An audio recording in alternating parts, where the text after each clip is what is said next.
안녕하세요. 사랑과 은혜입니다. 오늘도 여러분이 좋아하시는 김삿갓 이야기 전해드립니다. 무봉 선생의 잔꾀에 빠져 백낙촌의 서당 스승이 된 김삿갓은 그 마을에 들어와서 정말로 많은 체험을 하게 됩니다. 전에는 듣도 보도 못한 여러 방면의 사람들을 만나다 보니 기상천외한 경험을 하는 것입니다.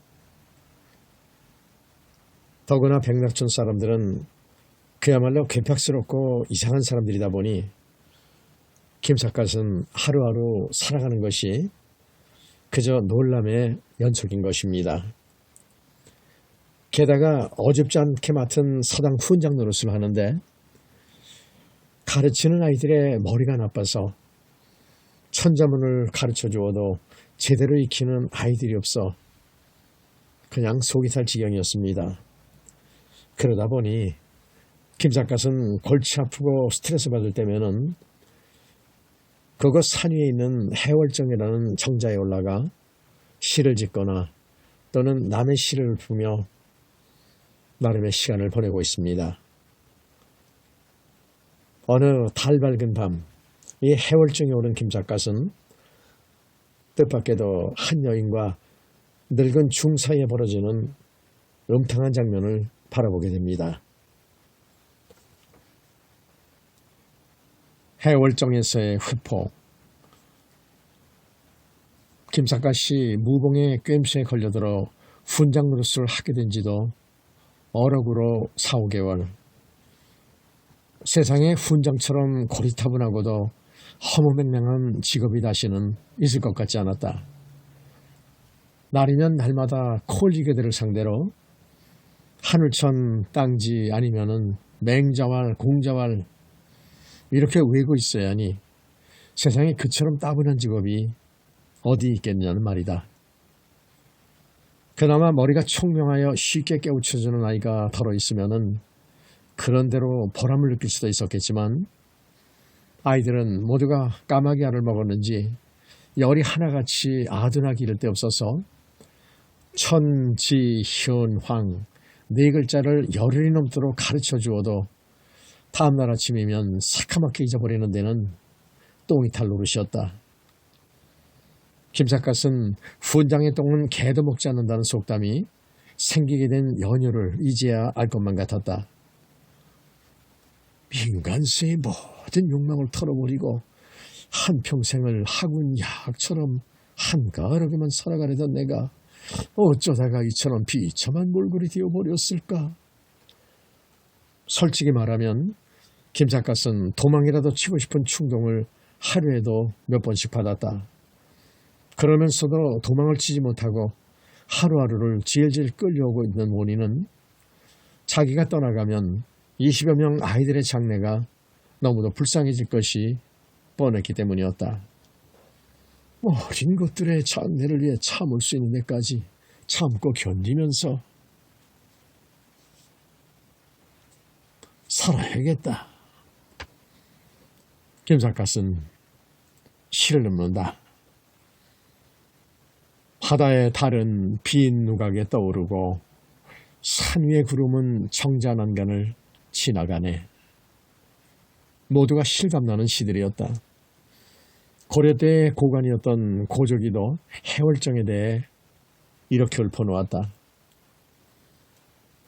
새는 서리찬 새벽 숲속의 지적이고 바람은 나그네의 선잠을 깨운다.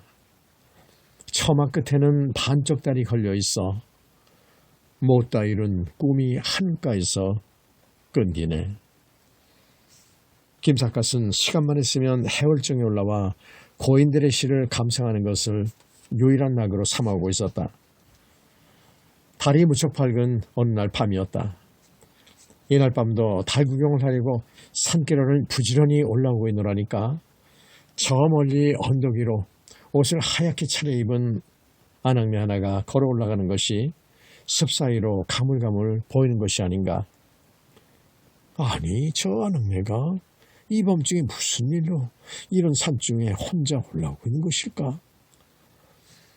혹시 유령이 아닌가요? 김삿갓은 일순에 등골이 오싹해 오기도 하였다. 그러나 발소리가 선명하게 들려오는 것으로 봐 유령이 아닌 것만은 분명했다. 여인이 유령이 아니라 사람임을 확인하고 나자 김삿갓은 일정의 호기심에서 여인의 뒤를 조심스럽게 따라 올라가기 시작했다. 여인은 무슨 급한 볼 일이라도 있는지 산길을 부지런히 걸어 올라가고 있었다. 이윽고 해월정에 올라서더니 그곳에서는 누가 기다리고 있는지 숨을 가쁘게 몰아쉬며 너무도 오래 기다리게 해서 미안해요. 아유 숨차. 그러자 누구인지는 알 길이 없어도 늙으스리한 목소리로 이렇게 대답하는 사람이 있었다. 보고 싶은 사람을 기다리는 감정처럼 즐거운 감정은 없는 것이야. 빨리 올라오느라고 숨이 무척 가쁜 모양이구만. 어서 이리 와 앉아요. 두 남녀는 보통 사이가 아닌 것이 확실해 보였다. 김삿갓은 적당한 위치에서 몸을 숨기고 정자 위에 앉아있는 한 쌍의 남녀를 유심히 바라보다가 다음 순간 소스라치게 놀랐다. 달빛이 숲에 가려 자세히는 보이지 않았지만 젊은 한학내와 정답게 마주 앉아있는 남자는 속인이 아닌 노승이었기 때문이었다. 지난번에 치렀던 저희 집 양반 49일째 때에는 스님께서 너무도 친절하게 보살펴 주셔서 얼마나 고마웠는지 모르겠어요. 여인이 그렇게 말하자 중은 무슨 소리를 하는 거야? 그대 일을 내가 도와주지 않으면 누가 도와주겠는가? 그대 일이 즉 나의 일이니 앞으로도 어렵게 생각 말고 나를 자주 찾아오라고 하고 말한다. 스님께서 그처럼 말씀해 주시니 정말 고마우세요. 그런데 오늘 밤은 무슨 일로 저를 여기까지 오라고 하셨습니까? 그대가 무척 외로워 보이기에 내가 이렇게 위로를 해주려고 만나자고 한 것이 아닌가? 중은 그렇게 말하며 대뜸 여인을 부둥켜 안고 입이라도 맞추는지 여인은 한동안 말이 없더니 한참이나 후에야 숨을 내쉬며 말한다. 스님들은 여자를 모른다고 했는데 스님만은 여자를 잘 알고 계시는가 보네요. 그러자 노승이 대답한다. 무슨 소리? 많은 신도들에게 자비를 베풀어야 하는 내가 여자를 몰라 되는가? 옛날에 석가열의 고제자였던 아나는 마등이라는 음녀와 수없이 정을 통해 왔는데 아나는 중이 아니며 마등은 계집이 아니다란 말인가? 한다는 소리가 괴상망측하기 이를 데 없었다. 여인은 짐짓 놀라는 기색을 보이며 스님의 말씀을 듣고 보니 정말 그렇기도 하네요. 그런데 스님은 남녀간의 재미를 속인들처럼 사짜치 알고 계시다는 말씀인가요? 하고 교묘한 화술로 사내를 유혹하는 것이었다. 늙은 중은 음흉스럽기 짝이 없어 여인을 송두리째 부둥켜 안으며 자신만만하게 말한다. 내가 여자를 얼마나 잘 아는가를 그대에게 실증을 보여주면 될 게 아닌가? 그리고 중은 여인의 손에 신물을 직접 주어지려도 하는지 여인은 벼랑간 소스라치게 놀란다. 어머, 스님은 누구를 죽이려고 이런 참나무 방망이를 다리사이에 숨겨가지고 다니세요? 그 사내놈의 그 계집이라고 할까. 계집의 수작도 보통이 아니었다. 서방이 죽은 지 2달도 못 돼 한밤중에 깊은 산속으로 중을 만나러 올라올 정도이고 보니 그녀의 행실은 가루지기 타령이라는 고대 소설에 나오는 변강세의 마누라와 조금도 다를 것이 없었던 것이다. 김삿갓은 젊은 계집의 앙큼스러운 수작을 듣는 순간 옛날에 읽어본 가루지기 타령이라는 고대 소설의 한 장면이 불현듯 머리에 떠올랐다. 천하의 잡년이었던 변강세 마누라는 서방의 신물을 어루만져 보며 다음과 같이 익살스러운 사실을 늘어놓았던 것이다. 이상하게도 생겼네. 맹랑이도 생겼네. 전대사령을 서려는지 쌍걸랑을 늦게 차고 오군문 군노런가 복도기를 붉게 쓰고 냇물가에 방아인지 떨구덩 끄덕인다. 송아지 말뚝인지 철곡비를 둘렀구나. 감기를 들었는지 맑은 코는 무슨 일고 어린아이 병일는지 젖은 어찌 개웠으며 제사에 쓴 숭어인지 꼬장이 군기 그저 있다. 뒷절 큰방 노승인지 민대가리 둥글구나. 소년인사 배웠는지 꼬박꼬박 절을 하네. 고추 찢던 절구땐지 검불기는 무슨 일고 7, 8월 알밤인지 두 쪽 한 데 붙어있다. 천하의 잡년이었던 변강성이 마누라는 서방의 신물을 어루만지며 그와 같이 해괴한 사실을 익살맞게 늘어놓았으니 이 젊은 여인은 그만한 말재주가 없는 모양이었다. 그러나 신물을 어루만질수록 믿음직스러운 실감이 나는지 도대체 이 방망이의 이름을 뭐라고 합니까? 하고 묻는다. 이에 늙은 종은 콧노래를 내어가면서 이렇게 내꺼내는 것이 아닌가.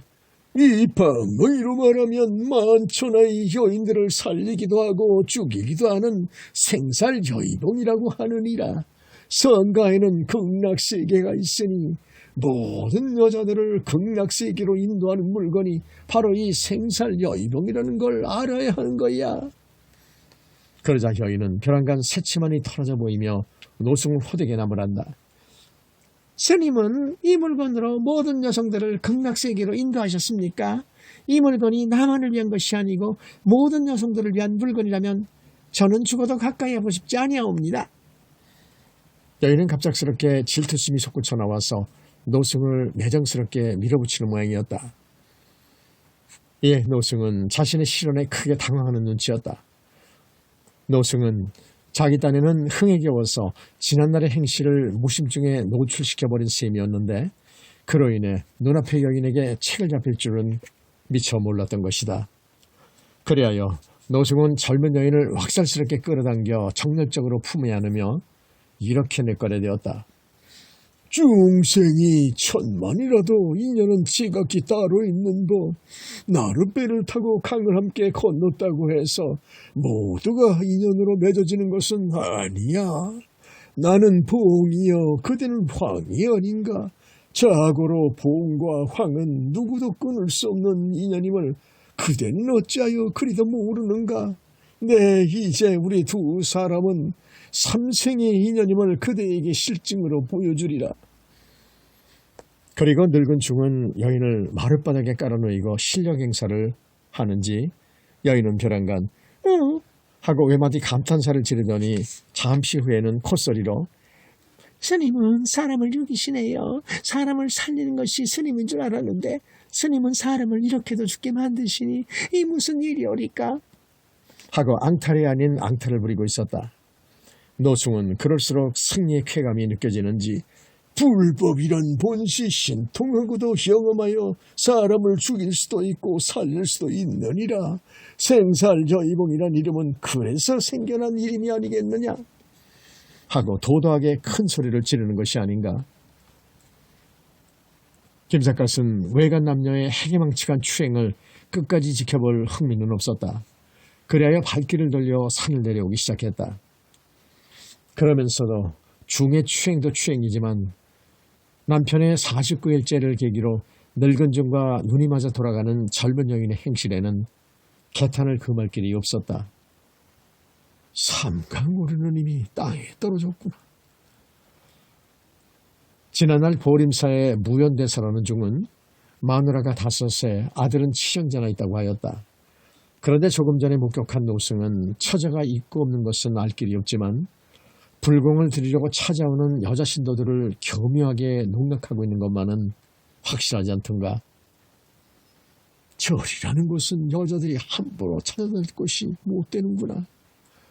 김삿갓은 그런 생각조차 해보며 서당으로 내려오고 있노라니까 저편에서 마주 걸어오던 여인 하나가 문득 발걸음을 멈추며 작가선생 아니세요? 하고 묻는 것이 아닌가. 달빛의 얼굴을 살펴보니 그 여인은 무봉의 누이 동생으로 김양수의 소실인 봉여임이 분명하였다. 아, 오래간만입니다. 오라버님 댁에 다녀가시는 길입니까? 김삿갓은 조금 전에 해월정에서 남녀간의 음사를 목격하고 돌아오는 길이어서인지 복녀에게서 이상한 충동을 느끼며 물었다. 복녀는 깊은 감회에 잠긴 사람처럼 아무 말도 안 하고 한동안 묵묵히 서 있기만 하더니 문득 그동안 사카 선생을 무척 뵙고 싶었어요. 하고 뜻하지 않은 고백을 하는 것이 아닌가. 그 말에 김삿갓은 벼랑간 가슴이 두근거렸다. 여인의 고백에서 뜨거운 연정을 느꼈기 때문이었다. 그러나 김삿갓은 이내 고개를 흔들었다. 복녀는 유부녀가 아닌가. 유부녀를 가까이 했다가는 무슨 봉변을 당할지 모를 일이다. 그런 불안감이 떠올라 자기도 모르게 참 향수 어른의 병화는 이 점 좀 어떠십니까? 일전에 무봉 선생이 읍내에서 보약을 지어다 드렸다는 말을 들은 일이 있는데 지금 그 보약을 복용하고 계시는지요? 하고 화제를 의식적으로 딴 데로 돌려버렸다. 여인은 고개를 수그린 채 또다시 오랫동안 말이 없더니 김삿갓의 질문에는 대답조차 아니하고 저는 그동안 사카 선생을 무척 뵙고 싶었단 말이에요. 하고 아까와 똑같은 말을 다시 한번 되거리는 것이었다. 김삿갓이 목속이 아닌 이상 복녀의 가슴속에 사무치는 정의를 못 알아보았을 리가 없었다. 이 여인은 아무도 모르게 나를 연모하고 있음이 분명하구나. 생각이 거기에 미치자 김삿갓은 눈앞의 여인을 힘차게 껴안아주고 싶은 충동을 절실하게 느꼈다. 아니 단순히 껴안기만 할 것이 아니라 늙은 중이 젊은 과부를 마음대로 뭉개버리듯 자기도 굶주린 욕정을 복녀에게 마음껏 풀어버리고 싶기도 하였다. 그러나 김삿갓은 또다시 머리를 가로저었다. 안 된다. 여인은 향수른의 소실이다. 여인을 섣불리 건드렸다가는 훈장 노릇도 못해먹고 쫓겨나게 될 것이 뻔한 일이다. 훈장 자리에 미련이 있어서 그러는 것은 아니다. 유부녀와 간통을 하다가 쫓겨가는 신세는 되고 싶지 않았기 때문이었다. 그래야 김삿갓은 발길을 돌려 버릴 자세를 보이며 이렇게 말했다. 가족들이 기다리고 계실 테니 늦기 전에 어서 댁으로 올라가 보시죠. 그자 여인은 몹시 원망스러운 어조로 이렇게 반문하는 것이었다. 사카 선생은 저를 만나주시기가 그렇게도 싫으세요? 김삿갓은 입장이 점점 난처해졌다. 부인은 지금 무슨 말씀을 하고 계시는 것입니까? 부인은 향수 어른의 사모님이고 나는 일개 훈장에 불과한 몸입니다. 우리 사이에 만나는 것이 싫고 좋은 것이 어디 있겠습니까? 김삿갓이 사모님이라는 말까지 써가며 방어선을 쳐보이자 복녀는 화가 치밀어 오르는 듯 벼랑간 앙탈을 부린다. 저는 사모님이라는 말은 듣기조차 싫어요. 복녀가 너무도 노골적으로 접근해오는 바람에 김삿갓은 오히려 겁이 날 지경이었다. 그리하여 여인의 말을 농담으로 받아넘기며 다음과 같이 휘갑을 쳐버렸다. 사모님이라는 말이 귀에 거슬린다면 그 말은 쓰지 않기로 하지요.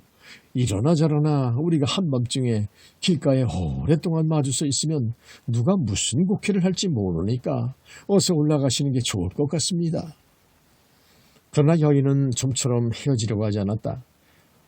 누가 무슨 소리를 하면 어때요? 사카 선생은 저와 만나기가 싫으셔서 일부러 그런 핑계를 대는 게 아니세요? 김삿갓은 웃을 수밖에 없었다. 내가 무슨 혼란이 있다고 여자를 싫어하겠소이까.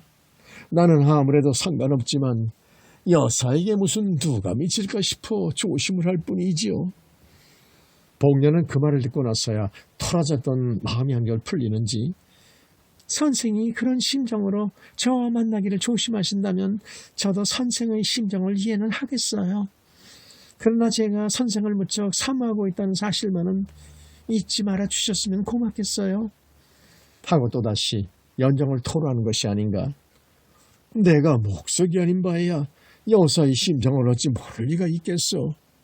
그러나 만나서는 안 될 사람들이 남의 눈을 속여가며 만난다는 것은 일종의 죄악이 아니겠어요. 그런 점은 피차간에 삼가야 할 것입니다. 글쎄요, 선생께서 그렇게 말씀하시니까 저도 많이 생각해 보기로 하겠어요.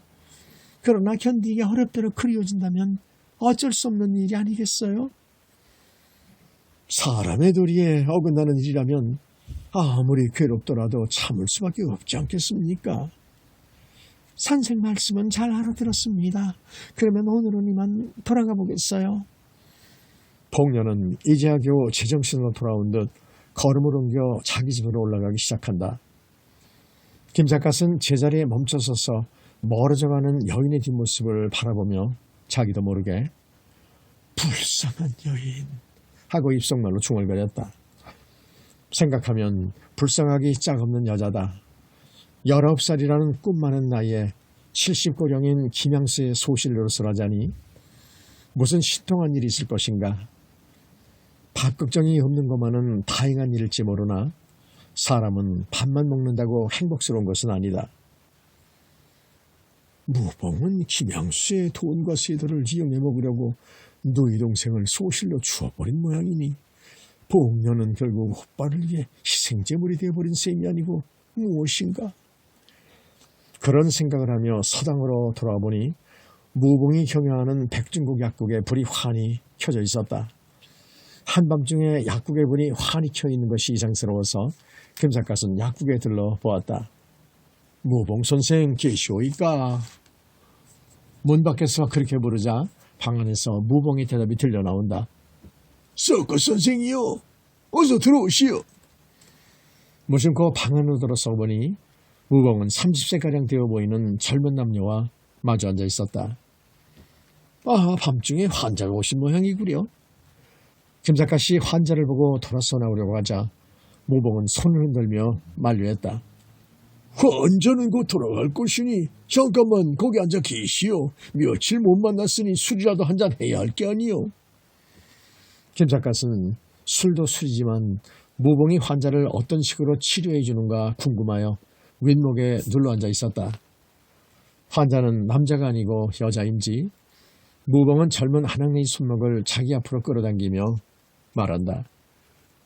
조지 어떻게 없다는 것인지 젖을 이리 내놓아 보시오. 젊은 한학내는 외박 남자에게 젖을 내보이기가 거북스러운지 얼굴을 붉히며 남편의 눈치를 살피고 있었다. 그러자 무봉은 환자를 퉁명스럽게 나무란다. 나는 의원이야. 내 앞에서는 이보다 더 소중한 물건도 내보이는 법인데 젖을 보여주기가 뭐가 부끄러워 그러는가. 그래가지고서는 병을 고칠 수가 없지 않는가. 남편 되는 사람은 옆에서 보기가 민망스러운지 어차피 병을 고치려면 선생님한테 젖을 내보여야 할 게 아닌가. 빨리 내보여요. 하고 마누라에게 제청한다. 환자는 그제야 옷걸음을 풀고 옷자락을 좌로 활짝 벌려 젖을 드러내 보였다. 김삿갓은 자신도 모르게 시선이 그쪽으로 쏠렸다. 그리고 다음 순간 눈을 크게 뜨며 놀랐다. 젊은 여인의 바른 쪽 젖이 고무풍선처럼 시뻘겋게 부풀어 올라 있었기 때문이었다. 요정이로구만.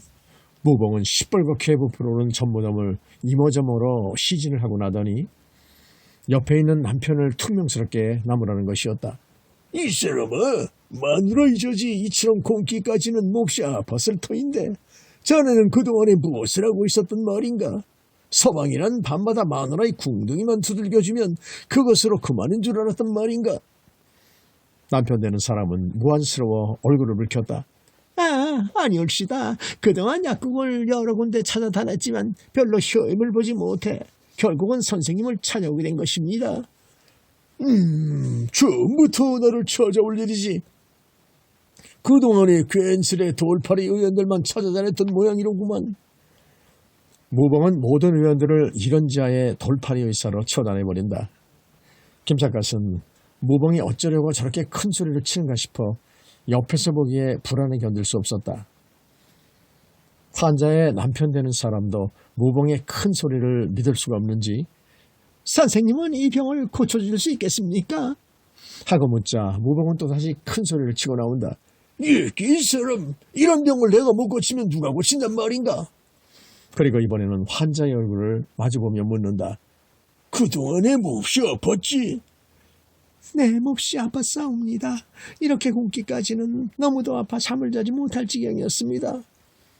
마누라는 잠을 이루지 못할 정도로 고통스러웠는데도 불구하고 서방이라는 자는 무정스럽게도 잠자리를 같이 하자고 덤벼들지는 않던가? 남편 되는 사람은 그 말에 또다시 얼굴을 붉히며 아이 참 선생님도 제가 아무리 무지막지하기로 설마 그렇게야 했겠습니까? 모봉은 그제서야 통쾌하게 웃으며 사내 녀석들이란 모두가 그런 것들이 아닌가. 작가 선생, 내 말이 틀렸소이까? 하고 김삿갓에게 동의를 구하는 것이었다. 김삿갓은 웃기만 할 뿐 아무 대답도 하지 않았다. 모봉은 이번에는 환자에게 말한다. 젊은 너는 내가 무척 예쁘게 생겼으니 내가 특별히 잘 고쳐줘야 하겠는걸. 내가 이제부터 치료 방법을 자세하게 일러줄 터인데 자네도 잘 들어두었다가 마누라한테 꼭 그대로 해드리게. 내 말 알아듣겠는가? 그리고 모봉은 치료 방법을 다음과 같이 일러주었다.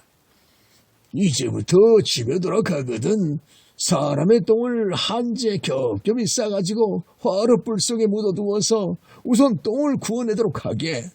그때 주의해야 할 것은 불이 너무 강하면 똥이 타버리고 쉬우니까 똥을 태우지 말고 꼭 구워내도록 해야 하네. 똥을 구우면 회색 빛깔의 밤알 만한 덩어리가 되는데 그것을 가루로 빻아서 그 가루를 진짜 꿀에 가가지고 상처에 붙여두도록 하게. 그러면 12시간 후쯤에는 골맞던 젖이 절로 터지면서 고름이 수없이 흘러나오게 될 걸세. 모봉의 치료 방법은 너무도 원시적이어서 김삿갓은 놀라움을 금할 길이 없었다. 환자의 남편은 모봉의 말을 믿을 수가 없는지 사람의 똥을 불에 구워가지고 똥가루를 꿀에 겨워 바르란 말씀입니까? 그렇게 하면 낫게 되는 겁니까? 하고 따지듯이 물어보는 것이었다. 그러자 모봉은 화가 치밀어 오르는지 환자의 남편에게 큰 소리로 호통을 지른다. 이놈아! 내가 시키는 대로 할 일이지. 자네가 뭘 안다고 니 줄 알고 잘케어 물으려고 드는가?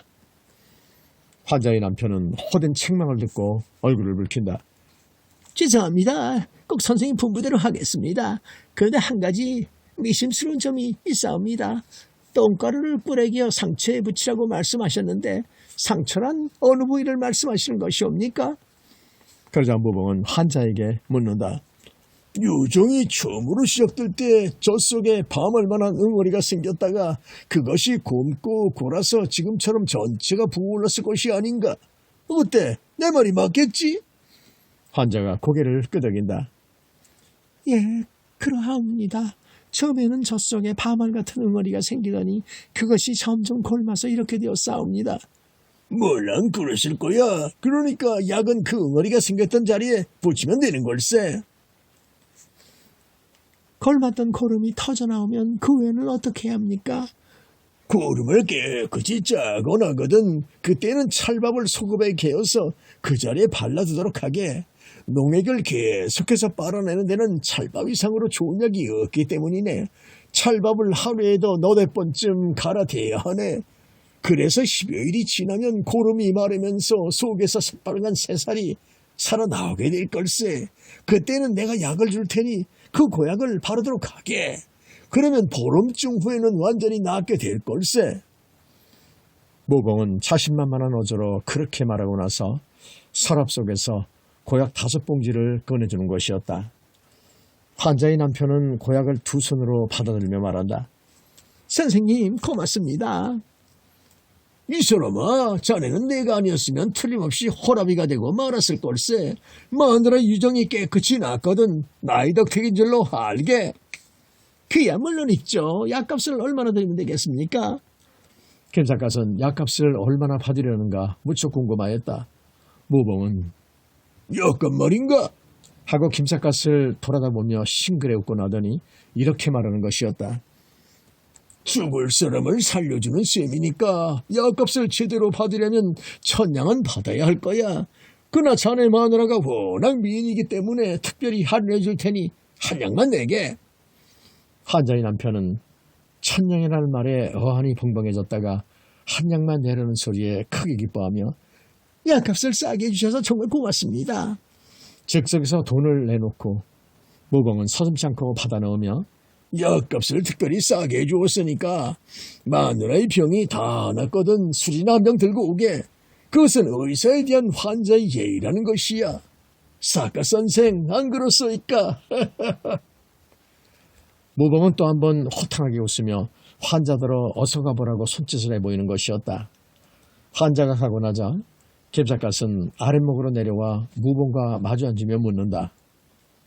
무봉 선생, 그 여인의 젖이 무섭게 골아오는 것 같던데 똥가루를 발라가지고 쉽게 나올 수 있겠습니까?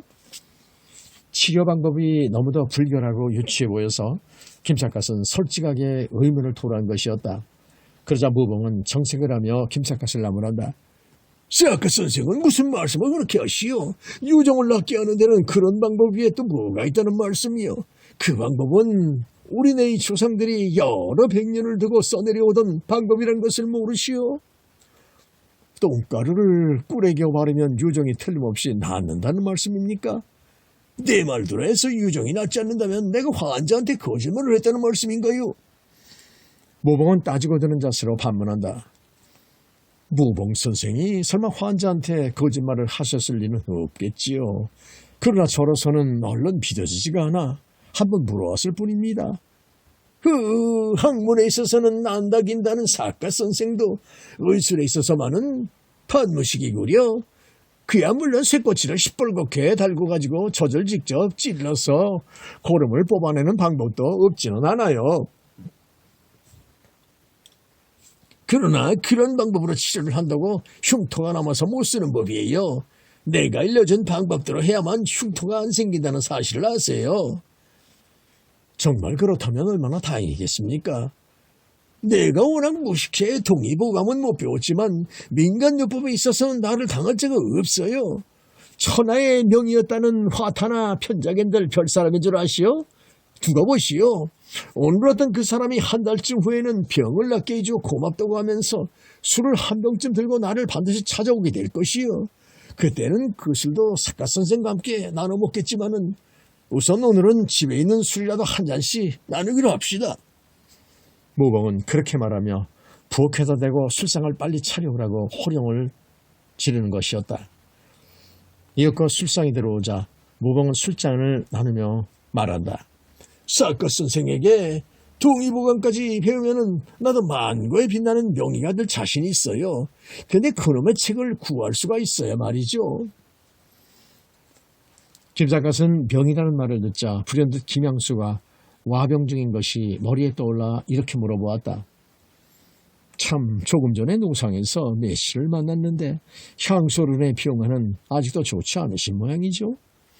모봉은 그 소리에 적이 놀란다. 사카 선생이 내 두 동생을 만났다는 건가요? 그 애가 선생한테 무슨 말을 하지 않습니까?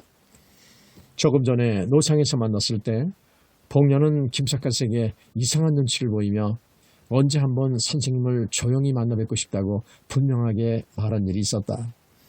그러나 무봉에게 그런 말을 하기가 거북스러워 김삿갓은 시치미를 떼고 노상에서 우연히 만나 인사만 나누고 헤어졌을 뿐입니다만 왜 그러십니까? 혹시 매씨께서 나에게 무슨 하실 말씀이 있다고 하시던가요? 하고 넌지시 물어보았다. 모봉은 김삿갓에게 술을 권해가면서 아무것도 아닌 것처럼 이렇게 대답한다. 그 애가 조금 아까 나를 만나러 와서 사카 선생의 옷에 대해 걱정을 하는 것 같더군요. 매씨께서 나의 옷에 대한 걱정을 하고 계시더라고요. 그게 무슨 말씀입니까? 날씨가 추워져서 속옷을 입을 때가 되었는데 사카 선생은 아직도 겹옷을 입고 계셔서 여자의 눈에는 무척 측은하게 보였던 모양이에요. 그래서 그 애가 나더러 사카 선생에게 속옷을 한번 지어드렸으면 싶은데 오빠 생각은 어떻게 하느냐고 물어보더군요. 그래서 나는 그거 참 잘 생각했다고 칭찬을 해주었답니다. 김삿갓은 그 말을 듣고 대뜸 고개를 가로저었다. 말씀만은 고맙습니다. 그러나 아직 춥지 않아서 속옷을 갈아입지는 않았다 뿐이지 속옷이 없어서 겹옷을 입고 있는 것은 아닙니다. 그러니까 그런 걱정은 하지 마시도록 전해주십시오. 그런 일을 혹시 향수 어른께서 아시면 어떤 오해를 하실지 모르니까 말입니다. 복녀가 속옷을 지어주겠다는 호의와 조용히 만나 뵙고 싶다고 하던 말 사이에는 깊은 관련이 있는 것만 같아 김삿갓은 단호한 태도로 거절해 보였던 것이다. 모봉은 한동안 아무 말도 없이 침통한 표정으로 술만 마시고 있었다. 그러다가 문득 혼잣말로 이렇게 중얼거리는 것이었다. 향수어른의 병세가 암만 해도 심상치 않단 말이야. 향수어른의 병세가 심상치 않다뇨? 그게 무슨 말씀입니까? 무봉은 그제야 고개를 들어 김작가스를 마주보며 선생한테니까 말씀인데 향수어른은 앞날이 얼마 남은 것 같지가 않아요. 벼랑간 왜 그런 말씀을 하십니까? 병세가 갑자기 악화되었다는 말씀입니까? 갑자기 악화된 것은 아니지만 사람은 먹어야만 사는 법인데 그 어른은 하루에 미음 한 공기로 간신히 연명을 해오는 중이거든요. 그래가지고서야 어떻게 오래 살 수 있겠소이까? 일전에 읍내에서 지온 보약은 자셨는가요? 보약도 소화시킬 만한 기운이 있어야 자실 게 아니요. 무봉은 거기까지 말하고 또다시 침통한 침묵에 잠겨 있다가 그 애를 향수어른에게 주어버린 것은 나의 일생일대의 잘못이었어 하고 자탄하듯 중얼거리는 것이 아닌가. 김작갓은 무봉의 애태하는 심정을 이해할 수는 있었다. 그는 김양수의 돈과 세도를 이용해 먹으려고 누이 동생을 소실로 들여보내는 데는 성공을 한 셈이었다. 그러나 김양수가 너무나 늙어서 남편 구실조차 제대로 못 해오고 있는 데다가 덜컥 죽어버리기까지 하면 복녀는 개밥의 도토리 신세가 되고 말 것이 아니겠는가. 무봉은 지금 그런 경우를 생각하고 혼자 한숨을 쉬고 있음이 분명해 보였다. 그러나 그것은 자작지혈이니 이제 와서 누구를 탓할 것이랴. 김삿갓은 그런 일에는 관여하고 싶지 않아 아무것도 모르는 척하고 이렇게 말했다. 향수어른이 오늘 내일로 돌아가실 것도 아닌데 왜 지나친 걱정을 하시오? 무봉은 술을 마셔가면서 물론 나도 향수어른이 오늘 내일로 돌아가시리라고는 생각하지 않아요. 그러나 겨울을 무사히 넘길 수 있을지가 매우 의심스러워요. 인명은 제천이라고 했으니 앞날의 일을 누가 할 수 있겠소이까? 그야 물론 그렇기는 하지요. 당장 죽을 것 같으면서도 4, 5년씩 길게 끄는 목숨도 없지는 않으니까요. 그러나 어차피 죽을 사람이 목숨만 오래 끌면 뭐라오.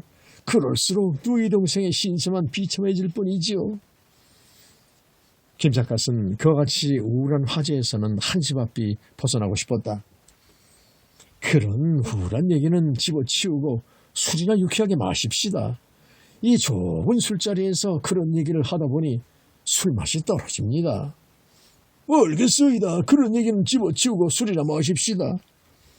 술잔이 오고 가는 동안에 두 사람은 어지간히 취했다.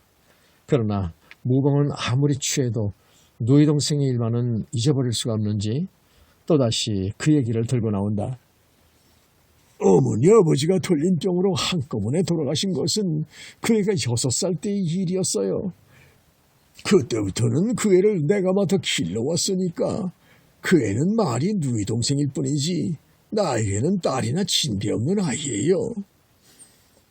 내씨 얘기는 안 하기로 해놓고 그 얘기를 또 끄집어내면 어떡합니까? 그 애의 장래가 너무도 함담해 보여서 그래요. 본인은 싫다는 것을 내가 우겨서 향수어른에 부실러 들여보냈거든요. 아무리 그렇기로 기정사실을 이제 와서 뉘우친들 무슨 소용입니까? 그야 그렇기는 하지만... 그리고 무봉은 한동안 침통하게 앉아있다가 문득 이런 말을 하는 것이 아닌가. 그 애가 머지않아 과부가 될 것은 의심할 여지가 없어요. 만약 그렇게 되면 삿갓 선생은 그 애를 불쌍하게 여겨서 적당한 기회에 그 애를 거둬주실 용의는 없으시겠소? 김삿갓은 무봉의 말을 듣고 기절초풍을 할 듯이 놀랐다. 김양수가 멀쩡히 살아있는데도 불구하고 그가 죽거든 그의 소실인 누이 동생을 거두어달라는 말은 아무리 가상적인 설화이기로 있을 수 없는 부탁이기 때문이었다. 예, 여보시오. 무봉 선생은 주정을 해도 분수가 있지. 그게 무슨 말씀이요? 아무리 주정이라도 그런 말씀은 2번 다시 하지 마시오. 그러나 무봉은 손을 휘휘 내저으며 나는 주정이 아니고 진담이에요. 삿갓 선생도 언제까지나 독신으로 지낼 수는 없는 일이 아니오. 내가 왜 독신입니까? 금강산 구경을 가던 길에 무봉 선생한테 붙잡혀서 이곳에 잠시 머물러 있을 뿐이지 고향에는 처자식이 멀쩡하게 살아있다오. 처자식이 있기로 그게 무슨 상관이요? 사내 자식이 오죽 못났으면 마누라를 하나만 데리고 산단 말이요. 그 애는 제법 쓸만한 아이라오. 가만히 보니까 그래도 사과선생을 남몰래 흠모하고 있는 것 같아요. 그렇지 않다면 사과선생의 올 걱정을 할 이유가 없잖아요. 그러니까 그 애가 만약 불행하게 되거든 선생은 그 애를 꼭 거두어 주시오. 나의 간곡한 부탁이에요. 김삿갓은 그야말로 기가 찰 노릇이었다. 취한 사람을 상대로 설왕설래를 해보았자 귀결이 맺어질 것 같지 않아서 그런 얘기는 그때 가서 보기로 하고 오늘은 우선 술이나 마십시다 하고 억지로 휘갑을 쳐버렸다. 무봉은 워낙 끈기가 강한 데다가 무슨 일이나 자기 맘대로 밀어붙이는 버릇이 있기 때문에 김삿갓은 그의 함정에 빠져들까봐 은근히 두려운 느낌이 들었던 것이다. 아니나 다를까 무봉은 새삼스레 술을 권하면서 우리가 언젠가는 남매간이 될 것을 나는 꼭 믿고 있어이다. 그런 의미에서 내 술을 한 잔 받아 주시오. 하고 나오는 것이 아닌가. 김삿갓은 술잔을 받기는 받으면서 속으로는 겁이나 견딜 수 없었다. 무봉이 언제 무슨 술책으로 자기를 업어넘기려고 할지 알 수 없기 때문이었다. 그러기에 김삿갓은 그날부터는 백낙천을 떠나버릴 궁리를 골똘히하고 있었다. 어차피 나는 언젠가는 이 마을을 떠나버려야 할 몸. 하루라도 빨리 후계자를 선정해놓고 나는 나대로 방향의 길에 오르기로 하리라. 김삿갓은 그런 결심을 먹고 후계자를 사방으로 구해보았으나 적임자가 좀처럼 나타나지 않았다. 그러나 그때부터 무봉과 만나기를 의식적으로 기피해가면서 날마다 해월정에 올라가는 것을 유일한 즐거움으로 삼하고 있었다.